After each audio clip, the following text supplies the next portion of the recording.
সালামু আলাইকুম। আহ একটা জিনিস শেয়ার করার জন্য আজকে সবার সামনে আসলাম। সেটা হলো, নতুন যারা সৌদি আরবে আসবেন বা মিডল ইস্ট কান্ট্রিতে যারাই আসবেন, সবার আগে একটা জিনিস মনে মাথায় রাখবেন। সেটা হলো, দালালের খপ্পরে যদি পড়েছেন তো লাইফটাই বরবাদ, লাইফ পুরাই শেষ। আসলে মিডল ইস্টে আসতে কিন্তু খুব একটা ঝামেলা বা কোনো কিছু পোহাইতে হয় না। আর বর্তমানে সৌদি আরবের অবস্থা অনেকে বলে যে খারাপ খারাপ, কিন্তু ব্যাপারটা আসলে তা না।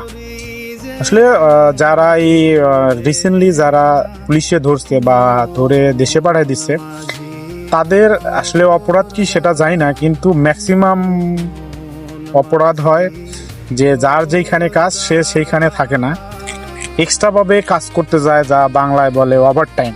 তো এই কাজের জন্যই কিন্তু মূলত পুলিশে ধরে। আমরা যদি আসলে সৌদি আরবে আপনি যার কফিলের বা যে কোম্পানির আন্ডারে আসবেন, তার কাজ ব্যতীত নির্দিষ্ট কাজের বাহিরে কাজ করা সম্পূর্ণ নিষেধ।